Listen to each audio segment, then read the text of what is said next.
Benvenuti in Cucina con Amelia. Oggi prepariamo un dolce molto particolare che sicuramente farà piacere ai vostri bambini, la Kinder Paradiso. È una ricetta che ho provato con i miei figli e vi garantisco che è buona, forse anche più di quella confezionata. Gli ingredienti che andiamo ad utilizzare li trovate qui sotto in descrizione, accanto al pulsante iscriviti, quindi se non l'avete ancora fatto iscrivetevi, cliccate la campanellina e scrivetemi soprattutto nei commenti che cosa ne pensate. Iniziamo la nostra ricetta utilizzando una ciotola in cui andrò a grattare del limone.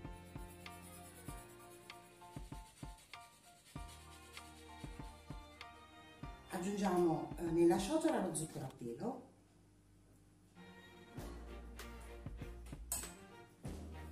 e il burro.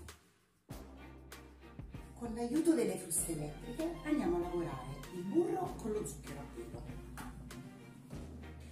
per circa 10 minuti, ottenendo così un composto chiaro e gonfio.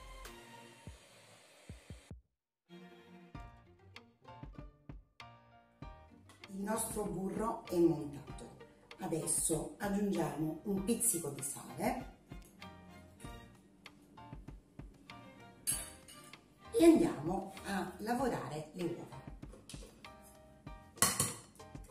Uno per volta, mi raccomando.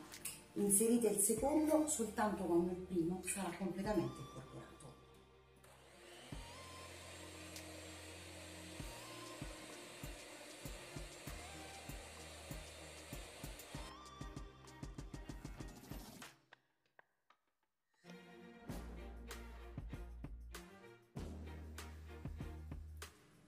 Andiamo adesso ad aggiungere la fecola di patate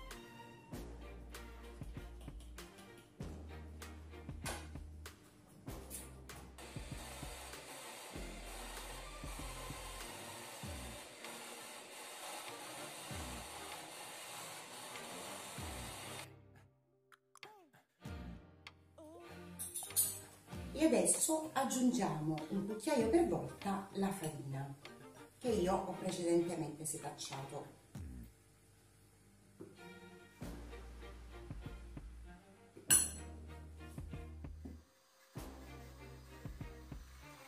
Prima di unire l'ultimo cucchiaio di farina, mescolateci dentro il lievito per i dolci.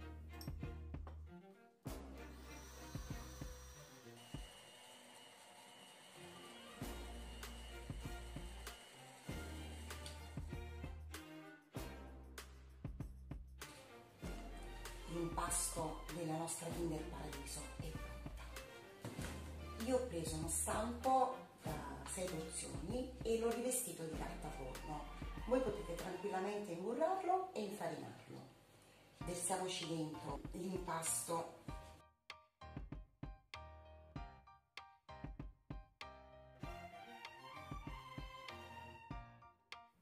e con l'aiuto della spatola stendiamolo per l'intera superficie dello stampo.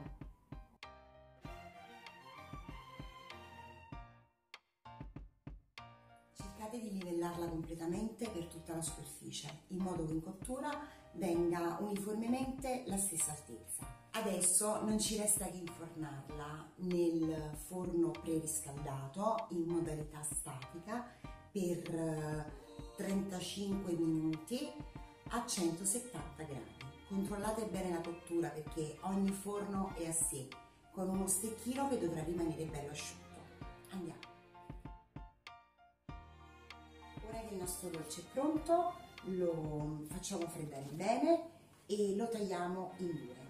Poi andiamo a montare 200 ml di panna, a neve ferma ovviamente.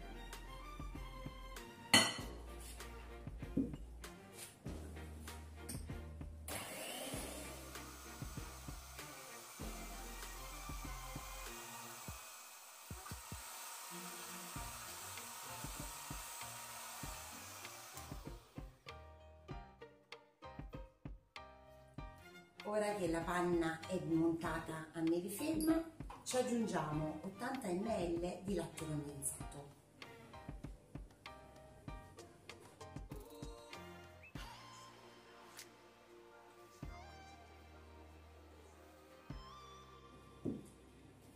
l'aiuto di una spatola andiamo a girarla con movimenti dal basso all'alto per non smontare la farina.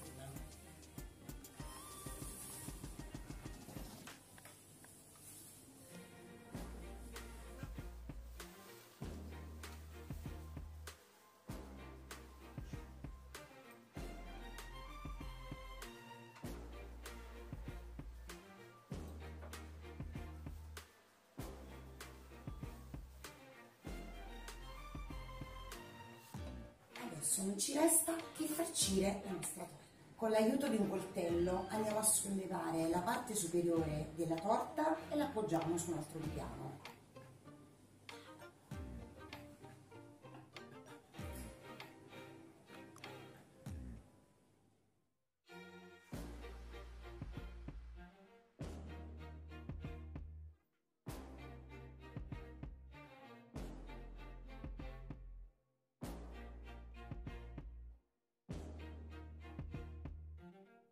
Con molta delicatezza riportiamo la base superiore sulla torta.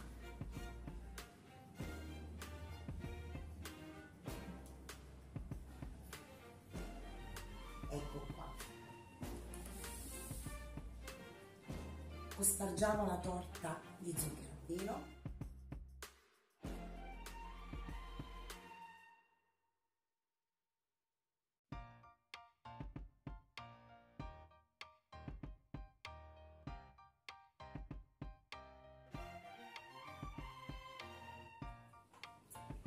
Adesso andiamo a fare le nostre fette piccole.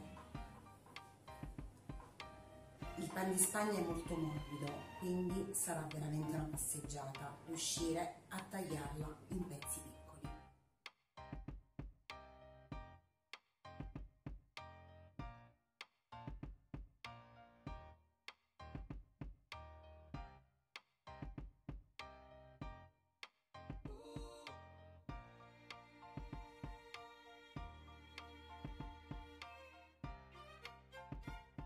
Adesso che è pronta, mettiamola in frigo a rassodare un paio d'ore e poi gustiamocela.